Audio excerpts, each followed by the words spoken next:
अस्सलाम वालेकुम वरहमतुल्लाहि वबरकातुहू। शाम के 4 बजे आज फार्म पर जा रहा हूँ और व्लॉग भी स्टार्ट 4 बजे ही कर रहा हूँ क्योंकि हम लोगों ने अभी एक व्लॉग कंप्लीट कर लिया अपना अल्हम्दुलिल्लाह। और आज मौसम बहुत ज़्यादा ख़राब हो रहा है, हल्की बारिश भी है, तो देखते हैं हमारे फार्म की क्या अपडेट है इस बारिश के मौसम में।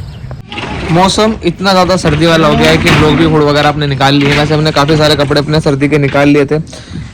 हम आज जो बकरों को बाहर खिलाते थे उनको अंदर खिला रहे हैं। आपको एक चीज़ समझा देता हूँ, बड़ी काम की चीज़ है, बड़े फ़ायदे की रहेगी। ये जो मौसम बिगड़ा है इसमें अपने बकरों को संभाल लेना, खासकर स्पेशल वो आदमी जो अपने बकरों को, खस्सी बकरों को तैयारी पे लगाए हुए हैं वो, क्योंकि इस मौसम में अगर बकरा बिगड़ गया तो पूरा सीजन शायद ना संभले। ये ऐसी टाइम है और बेमौसम बारिश और बेमौसम बरसात चलती रहती है। अभी देखना। हेलो, वालेकुम सलाम भाई। मैं ये कह रहा था ना, कल तक तो ये खा रहा था आराम से। भाईजान आपको मैं आज एक बात समझाता हूँ। बकरे को आप देख रहे हो, बकरे को मैं नहीं देख रहा। इतनी छोटी छोटी चीजों के लिए परेशान ना हुआ करो। अच्छा मुझे ये बताओ, बकरा सुनो, बकरा खाता खाता रुक गया, कुछ भी हो गया तो सबसे पहले टेम्परेचर चेक करो। टेम्परेचर कितना आ रहा है? टेम्परेचर तो 101 है कम से कम। तुमने टैंक चेक नहीं करा टेम्परेचर? दोबारा चेक करो। तुम्हें ऑटोमेटिकली अगर सही होगा ना टेम्परेचर तो 1-2 दिन अगर बकरा नहीं भी खाता तो कोई बहुत बड़ी बात नहीं है। अच्छा, वही तो मैं पूछना चाह रहा था। जुगाली वाली सब कर रहा है, बस सूखा फूस खा रहा है बस। तो मैं वही तो कह रहा हूँ कि ये इतनी छोटी छोटी बातें हैं, इनके लिए अगर आप इस तरह करोगे तो आपको बहुत दिक्कत हो जाएगी। अगर बड़ी प्रॉब्लम में हो और मुझे जो लग रहा है कि यार फयाज भाई तो ऐसे ही फोन कर रहे हो, अगर मैं ना उठा पाऊँ तो फिर आप कहोगे यार कादिर भाई आप उठाते नहीं हो। ना मैं समझ गया, चलो ठीक है। हाँ, टेम्परेचर चेक कर लो। अगर नहीं कुछ होगा तो बायो बूस्ट की टैबलेट वगैरह आती है, नॉर्मल चीज है, इंशाल्लाह आ जाएगा ट्रैक पर। ठीक है, ओके मेरे भाई, ओके ठीक। परेशानी आ रही है तभी फोन करूंगा तुम्हें। अरे अल्लाह ना करे यार परेशानी आवे, क्यों परेशानियों का इंतजार कर रहे हो? परेशानी तो खैर नहीं आई, माशाल्लाह से वेट गेनिंग भी अच्छी हो रही है उसकी, माशाल्लाह से खा भी बहुत अच्छा रहा है। तो 1-2 दिन का रेस्ट भी दे दिया करो जानवर को, बच्चा ही तो है वो। अच्छा चलो ठीक है, मैंने आज दिया ही नहीं। फिर उसके अलावा मसाला चल रहा है ना उस पर? मसाला चल रहा है ना उस पर? मसाला तो चल ही रहा है। बस ठीक है, तो आ जाएगा इंशाल्लाह, क्यों टेंशन ले रहे हो? चलो ठीक है, ओके मेरे भाई, अस्सलाम वालेकुम। ओके, अल्लाह वालेकुम। ये मैसेज मैं बाद में दूंगा। क्या मैसेज है? मैसेज था ये कि बड़े बकरों को, छोटे बकरों को, खस्सी बकरों को स्पेशली बचा लेना भाई सर्दी से। बेमौसम बारिश से, बेमौसम मौसम बिगड़ चुका है और अपनी कुर्सी की पेटी बांध लो और अपने अपने बकरों को संभाल लो। ये जो कॉल थी इसमें मैंने ये वाली बात क्यों कही, इसलिए कही, देखो समझो। अगर आप सिर्फ इस भाई के पास ना एक बकरा ये मंडी से लेकर आए थे, बहुत छोटा बच्चा था, 3.5-4 महीने का, तो काफ़ी ज़्यादा बीमार हुआ था, तो उसके बाद हमने उस पर मसाला चलवाया था। अल्हम्दुलिल्लाह आप सुन सकते हो कि वेट गेनिंग अच्छी आ रही है, खा अच्छा रहा था, लेकिन 2 दिन से खा नहीं रहा है, सिर्फ भूसा खा रहा है, जुगाल रहा है, सब कुछ कर रहा है। तो ये जानवर का मूड होता है, जानवर का मूड होता है। कभी कभी वो खाता है, कभी कभी नहीं खाता, जैसे अपना होता है। अगर वो परमानेंट नहीं खा रहा हो, 10-15 दिन हो गए हो, 7-8 दिन हो गए हो, नहीं खा रहा है, तो आपको सोचने की जरूरत है। कभी कभी बकरा भी रेस्ट लेता है, जैसे इंसान रेस्ट लेता है कि यार आज बहुत हो गया अब नहीं खाऊंगा। तो ये कोई बहुत बड़ा गेम नहीं है, तो थोड़ा सा लाइट लिया करो चीज़ों को। एकदम से इनका बच्चे का बॉडी वेट होगा आई थिंक 20-25 किलो। तो 20-25 किलो को अगर आप सोचो कि मैं बहुत लेवल पे लेकर जाऊंगा 2 महीने में, 3 महीने में, तो आप थोड़ा सा ज्यादती कर रहे हो अपने जानवर पे। साइज के अकॉर्डिंग जानवर को लेके चला करो। मैं बहुत बार ये बातें बोल चुका हूँ। एंड भाई लोग, मौसम बिगड़ रहा है, तो जो मैंने चटनी बनाई थी उस तरह की चटनी बनाओ फटाफट से और अपने बकरों को खिलाओ, ताकि इनको जुकाम वगैरह, सर्दी वगैरह ना लगे, वो सर्दी वगैरह ना लगे। और हमारी जो चटनी थी हमने इतनी क्वांटिटी में बना ली थी कि वो 2-3 दिन हमने खिलाई, फिर 2 दिन जब रेस्ट लिया तो उसमें फूल लग गई और वो ख़राब हो गई। खैर कोई बात नहीं, नुकसान नफ़ा चलता रहता है, तो कोशिश करना उसे लिमिट में ही बनाओ। मैंने इस हिसाब से बनाई थी कि हमारे यहाँ फार्म पर 3 दिन में लग जाएगी, लेकिन हमारे बकरों पर वो और ज़्यादा बन चुकी थी, तो इस वजह से वो ख़राब हो गई। मगर अभी इंशाल्लाह मैं सोच रहा हूँ कल को फिर बना दूँ और आज हम इनको अपने बकरों को देंगे। सभी बकरों को, जितने भी बकरे जो जुकाम वुकाम हल्का फुल्का भी दिखेगा, सरसों के तेल में मिक्स करके 1 देसी अंडे में 2 बकरों को निपटाएंगे। तो यानी कि हम एक ट्रे मंगाएंगे पूरी देसी अंडे की और वो देंगे इंशाल्लाह अपने बकरों को, ताकि हमारे बकरों को कोई सर्दी वगैरह का सिस्टम ना रहे। जब मौसम बदलता है तो अपने बकरों को गर्म पानी पिलाया करो, जिससे कि बकरों के पेट में गर्मी बने रहे और उनको ठंड ना लगे। होप इतनी सारी इन्फॉर्मेशन आप लोग डाइजेस्ट कर पा रहे होंगे। धीरे धीरे इंशाल्लाह सारी चीज़ों का जितना थोड़ा बहुत मुझे मालूम है सारा कुछ ब्लॉग में बता देता हूँ मैं। तो ऐसा कुछ नहीं कि मैं कोई चीज़ें छिपा कर चलता हूँ। मौसम अभी भी देख लीजिए कितना खतरनाक बना हुआ है। और अभी अपन जाते हैं किसी काम से और आने के बाद अपने बकरे को खिलाएंगे, कोटा को। तो अभी मैं जाता हूँ और फिर 15-20 मिनट में फार्म पर आ रहा हूँ। आज हम लोगों ने हमारे बकरों को अंदर कमरे में खिलाना पसंद करा है। उसका रीज़न ये है कि हमारे बकरों को सर्दी लग रही है। जब हमारों को लग रही है तो तुम्हारों को भी लग रही होगी। सिंपल सी बात है। तो इसलिए जितना ज़्यादा हो सके सर्दी से अपने जानवरों को बचा कर रखें। ये मौसम बिगड़ चुका है, कुर्सी की पेटी बांध के रखना। मौसम बिगड़ने का मेन रीज़न ये है कि अब से सर्दी स्टार्ट है अच्छे वाली। गुलफाम भाई बॉक्सर देख रहा है सकल वो खड़ा। अस्सलामुअलैकुम। तो दूसरा दिन है, पहला ही व्लॉग है। और कल जैसे मौसम बहुत ज़्यादा ठंडा हो रखा था तो उसी हिसाब से आज अल्हम्दुलिल्लाह धूप निकल गई है। और धूप के साथ साथ हमारे फार्म पर अल्हम्दुलिल्लाह सारी चीज़ें भी सेटल हो चुकी है। कुछ फार्म पर हमारे मसले चल रहे थे, जैसे कि एक मसला ये था कि सर्दियों का सिस्टम हमारे फार्म पर अभी तक अप्लाई नहीं हुआ था, लेकिन कल जैसे ही मौसम बदला हम लोगों ने रात में सारा सिस्टम सेट कर लिया, जिससे कि हमें ये फ़ायदा होगा कि अब 10-15 दिन के बाद जो काम करना था वो हमने अभी कर लिया। एक तो सबसे बड़ी बात है कि हमने जो हमारा फार्म पूरी तरीके से कवर कर लिया है, जहाँ पर बकरे रात में रह रहे हैं। और इंशाल्लाह आज अपने बकरों को हम सुबह से ही सबसे पहले जो डाइट देंगे उसके, जैसे अभी आजकल पटाखों का सीज़न बहुत ख़तरनाक चल रहा है, आज और कल हम हमारे बकरों को शाम में खाना सिर्फ और सिर्फ लाइट देंगे, कोई भारी दाना नहीं देंगे। भारी दाना ना देने का रीज़न ये है कि जैसे पटाखे बजेंगे तो बकरे उसमें डर जाएंगे, और डर की वजह से बकरे जैसे हैवी रहते हैं खाए पिए तो उनको ब्लोटिंग की और गैस की दिक्कत आ सकती है। फिलहाल फार्म पर अल्हम्दुलिल्लाह काफ़ी सारे हैवी वेट बकरे खड़े हैं, जिसकी वजह से हमें हमारे फार्म पर बहुत ज़्यादा एहतियात बरतनी पड़ेगी।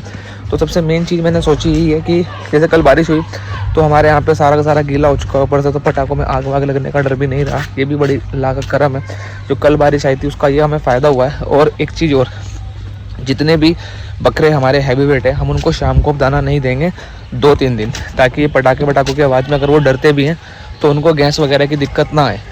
भाई वाह, क्या खिला रहे हो भैया? मसाला। बहुत सारे लोगों को ना ये झंझट लगती है, मैं हकीकत बताता हूँ फार्म वालों की मोस्टली कहानी।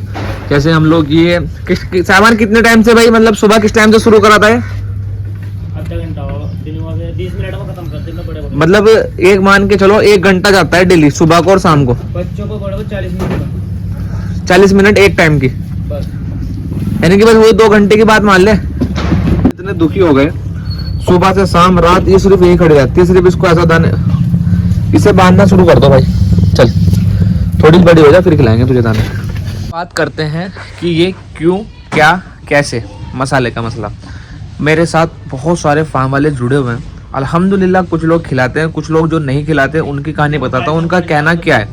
उनका सबसे पहले कहना ये है कि कादिर भाई इतना टाइम किसके पास है? 40 मिनट एक टाइम पे हम हमारे बकरों को दे रहे हैं, जिसमें 70-75 जानवर है, ठीक है। 40 मिनट, 2 मान के चलो 2 घंटा खत्म हो रहा है, ठीक है। और अगर आपके यहाँ क्वांटिटी में और ज़्यादा भी बकरे हो सकते हैं 200-300, तो आपका और भी टाइम जा रहा है। लेकिन मेरा ये मानना है कि अगर आज हमारे फार्म पर 70 जानवर हैं, फ्यूचर में इंशाल्लाह 100 भी रहेंगे, 150 भी रहेंगे, 200 भी रहेंगे इंशाल्लाह, हम तब भी एक जानवर को चीज़ देंगे। तरीका हमें ढूंढना है कि हम कैसे इसको सूटेबल तरीके से दे सकते हैं। हम हमारे फार्म पर जब बकरों को कुछ खिला, ओ देख सामान पानी निकल रहा, हम जब हमारे फार्म पर बकरों के लिए कुछ काम करने जाते हैं तो सबसे पहले वो हमें झंझट नहीं लगता, क्योंकि हमारा मेनली शौक का बिजनेस है। हम पहले शौकीन हैं, उसके बाद में बिजनेसमैन है। तो हमें हमारे बकरे बेहतर से बेहतर चाहिए। सबसे मेन बात है, हर महीने जैसे आप लोग पलाई डाल रहे हो तो आपको तो सिर्फ इतना है कि पलाई डालनी है। हमारे दिमाग में हर टाइम ये रहता है कि इस महीने इस बकरे को इतना गेन कराना है। कराने वाला अल्लाह है, लेकिन नियत और माइंड सोच ऐसी है। मेरे फार्म पर आप किसी भी बंदे से आकर कभी भी पूछ सकते हो कि पिछले महीने बकरे ने क्या वेट लिया था। एक बकरे बंदे को याद होगा, पता होगा कि फला बकरा इतने वेट पे था, फला बकरा इतने वेट पे था, और इस महीने हमारी क्या सोच है वो भी बता देंगे। यानी कि हम लोग ना टारगेट सेट करके चलते हैं। तो जब वो टारगेट सेट होता है तो हम एक काम जो करते हैं तो हम उसको ऐसे करते हैं कि हाँ यार उस मिशन तक पहुंचना है। उस महीने इतने, पिछले सीजन हमने इतने किलो के बकरे बनाए थे, इस बनवाए अल्लाह ने थे, मेहनत हमारी थी। तो पिछले साल जो बकरे गए थे उससे हैवी वेट बकरे तैयार करने। तो ये चीज़ें होनी चाहिए। अगर आप एक फार्म चला रहे हो, पलाई का सेटअप अगर आप चला रहे हो, तब आपको ये लगता है कि यार मसाला देने से हमारी कॉस्टिंग जा रही है बहुत ज़्यादा। तो मैं मानता हूँ मेरी भी जाती है, हमारे फार्म पर भी हम लोग खिलाते हैं। तो जब हम खिला सकते हैं तो आप भी खिला सकते हो। रीज़न है कि हमारे फार्म पर जो रिजल्ट है, मैं किसी की बड़ाई नहीं कर रहा, किसी की बुराई नहीं कर रहा, हमारे फार्म पर अल्हम्दुलिल्लाह पूरे ऑल ओवर इंडिया के यूट्यूबर, शौकीन, कोई भी आदमी आकर सर्वे कर सकता है कि हमारे फार्म पर किस लेवल के बकरे खड़े हैं, किस लेवल की हमारे फार्म पर तैयारियां चल रही है, किस लेवल का हम लोग काम कर रहे हैं। हमारे इन सारी चीज़ों को देखकर कभी गलतफहमी में मत रहना। मैं उनमें से हूँ जो सेटअप पे खर्चा नहीं करता, लेकिन बकरों की क्वालिटी पे और बकरों की डाइट पर हम 1 रुपये का भी कॉम्प्रोमाइज़ नहीं करते। जो चीज़ें हम हमारे फार्म पर खिलाते हैं मैं लिख के दे सकता हूँ, पूरे इंडिया में किसी भी फार्म पर या किसी भी के भी घर इतनी प्रॉपर डाइट शायद ना हो।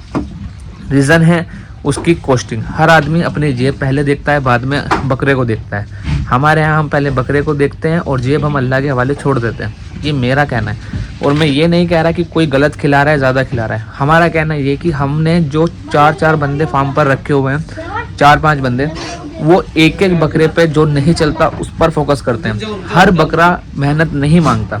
अच्छा बकरा जो रहेगा वो हमेशा फीडर में लग कर खाएगा, उसको मेहनत की ज़रूरत नहीं है। उसको जो खिलाओगे उससे गेन कर लेगा। गेम घूमती है वहाँ पर जहाँ बकरा परेशान करता हो खाने पीने में या ना चलता हो। तो हम स्पेशलिस्ट उन बकरों पर अपने एक एक आदमी लगाते हैं। जैसे हमारा एक कोटा बकरा आया था, अल्हम्दुलिल्लाह उस बकरे की हिस्ट्री बहुत ज़्यादा डार्क थी और इंशाल्लाह देखेंगे फ्यूचर में कभी अगर लगा तो दिखाएंगे भी कि क्या डार्क हिस्ट्री उसकी रही थी। मगर वो जब से आया है हम लोगों ने उसको फीडर में नहीं खाने दिया, हम उसको हाथ से खिला रहे हैं। तो सोचिए क्या हम इतने फ्री हैं कि हम 70-75 जानवर को छोड़ के उसको खिला रहे हैं? नहीं, हमारा मेन टास्क ही वही था कि हमको अंडुल पर दिखाना है। ऐसे ही हमारे यहाँ खस्सी बकरे भी कुछ आ जाते हैं। तो कभी भी आप आना देखना, हमारे कुछ बकरों को हम अलग से खिला रहे होते हैं। ऐसा नहीं है कि वो अलग से खाते हैं, नहीं, अलग से हम उसको इसलिए खिलाते हैं ताकि उसकी प्रॉपर डाइट उसको जा सके। यानी कि हम किसी भी बकरे को उसके हाल पे नहीं छोड़ते, हम उसकी परेशानियों को देखकर उसके तरीके से उसको खिलाते हैं। हमारे फार्म पर एक बकरा है मिर्ज़ा नाम का, तो जो भाई लोग फार्म पर आए हैं वो जानते होंगे उस बकरे को, जो इस साल का मिर्ज़ा है। उसको माशाल्लाह जब आया था बहुत अच्छा गेन करा था। उसके बाद वो प्रोटोजोल इन्फेक्शन आता है, सर्रा नाम की बीमारी, जो कि बहुत ख़राब बीमारी है, जिसमें जानवर रिकवरी ना के बराबर होती है। अल्हम्दुलिल्लाह उससे रिकवर हुआ और वापसी से गेनिंग पे आया। लेकिन वो बीमारी के टाइम पे थोड़ा सा नाजुक बन गया था, यानी कि फीडर में नहीं खाता था, उसको हम अलग से खिलाते थे। तो उसको अब ऐसी आदत लग गई है कि वो अलग से ही खाता है। कभी भी आप देख लेना मेरे फार्म पर आकर, वो जानवर शाम के टाइम फीडर पे नहीं खाएगा, लेकिन हम उसको उसके शौक पूरे कर रहे हैं और जहाँ खाकर खुश है वहाँ पे माशाल्लाह उसको दे रहे हैं और अल्हम्दुलिल्लाह वो ग्रोथ कर रहा है। तो इस तरीके का हम लोग ट्रीटमेंट और इस तरीके का हम जानवर को ट्रीट करते हैं कि जानवर की खुशी में खुश रह के उसको उसी की तरह चलने देते हैं। बस अपनी तरफ से इतना एफर्ट डालते हैं कि इसका पेट भरा रहे, बस इतनी कहानी है। हमारे यहाँ हर बकरे का मैं मूड बता सकता हूँ, जबकि मैं आजकल आपको पता है कितना बेचैन, कितना परेशान और कितना ट्रैवल और कितना ज़्यादा भागदौड़ में लगा हुआ हूँ। लेकिन फिर भी मैं मेरे एक एक बकरे की आपको डिटेल दे सकता हूँ, एक एक बकरे की बीमारी बता सकता हूँ, एक एक बकरे की खासियत, एक एक बकरे का मूड और एक एक बकरे ने कितना खाया है, सब कुछ बता सकता हूँ। ये मैं नहीं, मेरे फार्म के सारे आदमी ऐसा कर सकते हैं। तो ये जुनून, ये जज्बा, ये होना बहुत ज़रूरी है जानवरों के प्रति आपका। अगर आप लोग गोट फार्मिंग या आप लोग शौक करते हो, तभी आपके बकरे बहुत अच्छे तरीके से ग्रोथ करेंगे जब आप उनको उनकी शर्तों पर पालोगे। बकरे को अपने तरीके से ट्रीट किया करो कि अगर हम कहीं बाहर गए, सपोज करो आपकी जगह चेंज हो गई, जैसे हम बकरों को चेंज करके लाते हैं, बकरा वहाँ पर माइंडली सेट था, वहाँ से हट के बकरा हमारे फार्म पर आए, तो हम पहले दिन से अगर उस पर जोर ज़बरदस्ती दिखाएंगे तो वो डे 1 से टूट जाएगा। जैसे जहाँ से आया है उसी हिसाब से धीरे धीरे अपने रंग में लाओ। हो सकता है बकरे को बुखार हो तो एकदम से बहुत ज़्यादा ट्रीटमेंट ना दो, हल्का हल्का ट्रीटमेंट दो। यानी कि जानवर को बहुत लाइट लेकर चलो, हमेशा उसको परेशान ना करो। माइंड से अगर बकरा कंफर्ट हो गया, कोई भी शायद ये बात ना करता हो, बट मैं मानता हूँ कि जानवर अगर स्ट्रेस से बाहर है, माइंडली आपके फार्म पर या आपकी जगह पर कंफर्ट है, तो वो कंफर्ट जोन में ग्रोथ करेगा।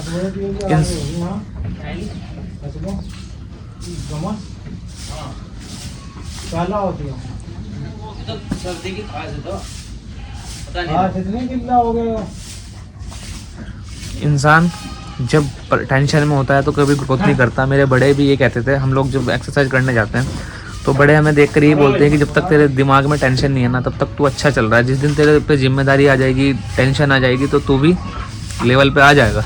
और ये बात हकीकत है, याद रखना। आप कितना भी खा पी लो, अगर आप माइंडली रिलैक्स नहीं हो तो शायद आप ग्रोथ नहीं करोगे। वही चीज़ें बकरों के साथ भी होती है, क्योंकि माइंड ही सब कुछ डिसाइड करता है। मसल्स, वेट, भूख, खेलना कूदना, सब कुछ सिर्फ माइंड डिसाइड करता है, इसके अलावा कुछ नहीं करता। तो जानवरों के भी अंदर दिमाग होता है, उनका दिमाग जानवरों वाला होता है, इंसान का दिमाग इंसानों वाला होता है। आप अगर बनना चाहते हो एक्सपर्ट, तो जानवर के दिमाग को पढ़ना सीखो। उसके बाद आपको कभी किसी से पूछने की या कहने की ज़रूरत नहीं पड़ेगी। होप इतना बड़ा ज्ञान, इतना लंबा ज्ञान आपको समझ आया होगा। समझ आया तो चैनल को सब्सक्राइब करे बिना मत जाना। साबरी गोट फार्म चैनल को जितना ज़्यादा आप लोग सपोर्ट करते हो, thank you so much guys. इसको थोड़ा सा शेयर भी कर दिया करो, और thank you so much for supporting Sabri goat farm. मिलते हैं आपसे कल के ब्लॉग में, तब तक के लिए खुदा हाफिज़।